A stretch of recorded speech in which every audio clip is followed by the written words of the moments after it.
আমরা সকলেই জানি জাতীয় নাগরিক পার্টি নামে আজকে নতুন একটি রাজনৈতিক দলের আত্মপ্রকাশ হচ্ছে। নতুন দল মানে নতুন স্বপ্ন, নতুন সম্ভাবনা।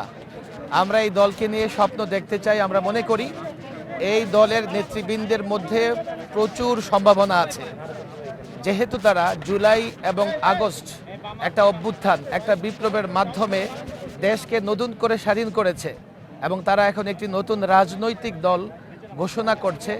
আমি বিশ্বাস রাখতে চাই এই নেতৃত্বের উপর, এই সংগঠনের উপর।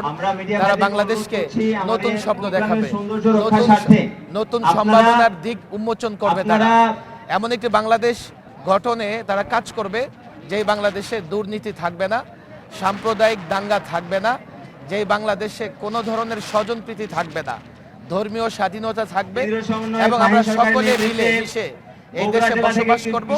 একটা শান্তির বাংলাদেশ গঠনে তারা সহযোগিতা করবে, তারা কাজ করবে।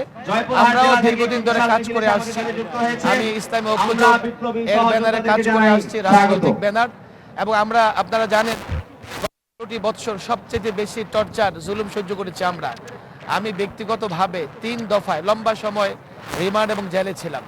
বিশেষ করে ২১ থেকে ২৩ লম্বা সময় আমি জেলে ছিলাম।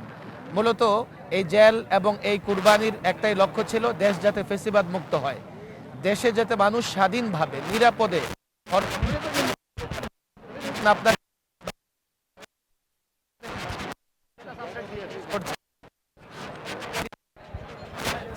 সালাম জানিয়েছি আমরা এবং তারা সকলে মিলে। বিশেষ করে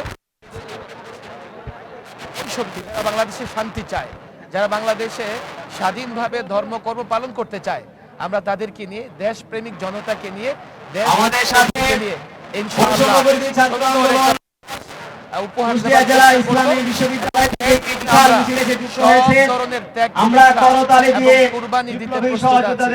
সাংবাদিক ভাইদের কাছে বিনীত অনুরোধ, আপনারাও আমাদের সহযোগিতা করবেন, আমাদের পাশে থাকবেন।